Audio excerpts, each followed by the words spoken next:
Merhabalar. Bugün sizlere kışın en güzel sebzelerinden lahanayla kapuska yapıyorum. Sevgili arkadaşım Songül'ün kayınvalidesinden bir tarif, diğerlerinden farklı çünkü lahana turşusu ve sucuk kullanıyoruz. Yani bugün mutfağımda misafirim var. Şimdi malzemeleri görelim.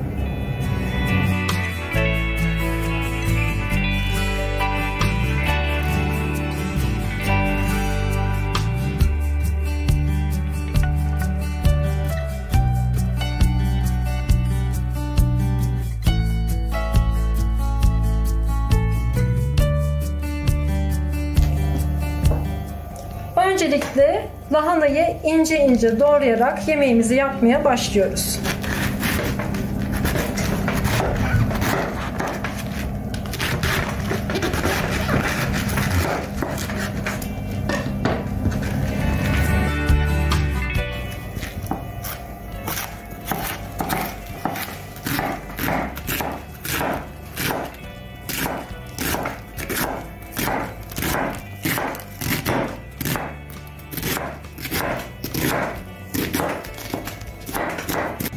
Lahanaları incecik kıydım.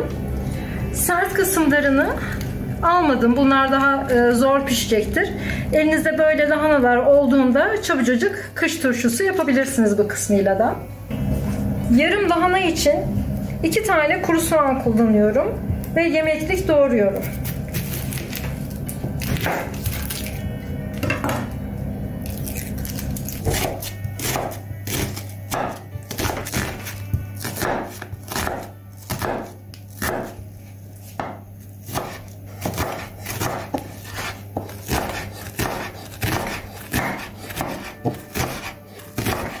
Bir kase kadar lahana turşusu bu yemeğin olmazsa olmazı ve farklı kılan tarafı da o.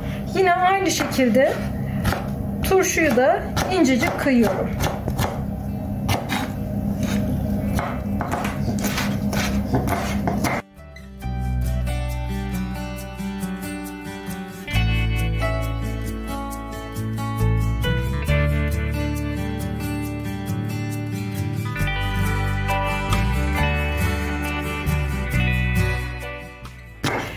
Bugün mutfağıma Songül'ün geldiğini söylemiştim. Bu tarif Songül'ün kayınvalidesinden bir tarif. Onu da rahmetle anmış olalım. Bu tarifin farklılıklarından bir tanesi de sucukla yapılıyor olması.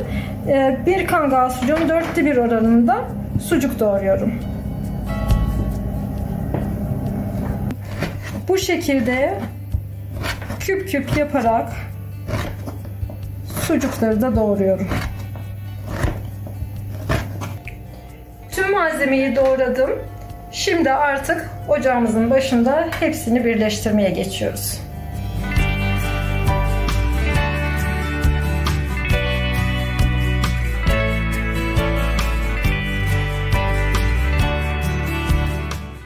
Tenceremizin dibini alacak kadar zeytinyağı koyup soğanımızı da ekliyorum.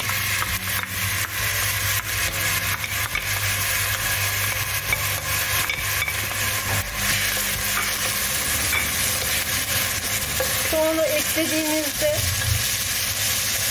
tuzunu da atarsak soğanımız hem daha çabuk pişer hem de acısını daha hızlı bırakır.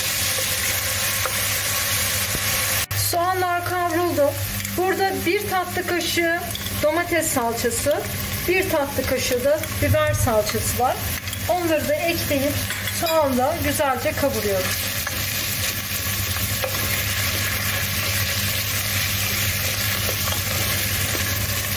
Salçayla soğanı kavurduktan sonra lahanaları bu şekilde tutam olarak ekliyorum.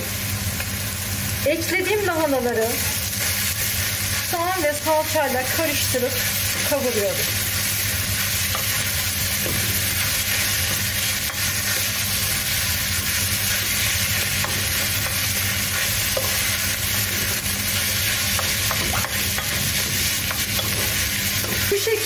eklediğim lahanalar salça ve soğanla iyice karıştığında ikinci tutam lahanayı tekrar ekliyorum. Yine lahanaları karıştırarak her tarafını salça ve soğanla buluşturuyorum. Ve bu şekilde doğradığım lahanalar bitinceye kadar bu işlemi tekrarlıyorum. Tüm lahanayı kavurduktan sonra doğradığımız turşuları da lahanalara ekliyoruz.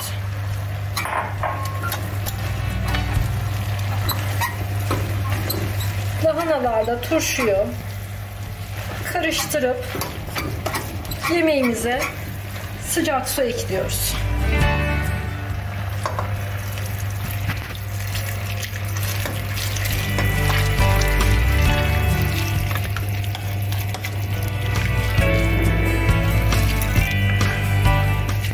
Yaklaşık yarım litre kadar sıcak su ekledim. Ben düdüklüde yaptım, lahanalarım daha çabuk pişsin, hemencecik erisin diye düdüklünün kapağını kapatıyorum. Siz dilerseniz normal tencereyle de yapabilirsiniz. Düdüklüyle 12 dakika pişirdiğim lahanalarım şu an dişe dokunur durumda. Çünkü bulgur ve sucukları şimdi ekliyorum. Karıştırıp bir miktar daha sıcak su ekledikten sonra 10-15 dakika bu şekilde pişmeye devam edecek.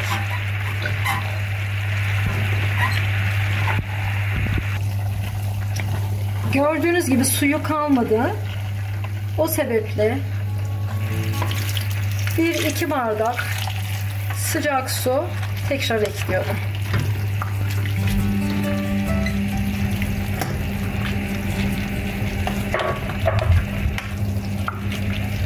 Kapuska çok da sulu bir yemek olmadığı için çok da fazla su eklemeden kontrollü bir şekilde de ekleyebilirsiniz. Bundan sonraki kısmı düdüklüde değil, normal tencere şeklinde pişmeye devam edecek.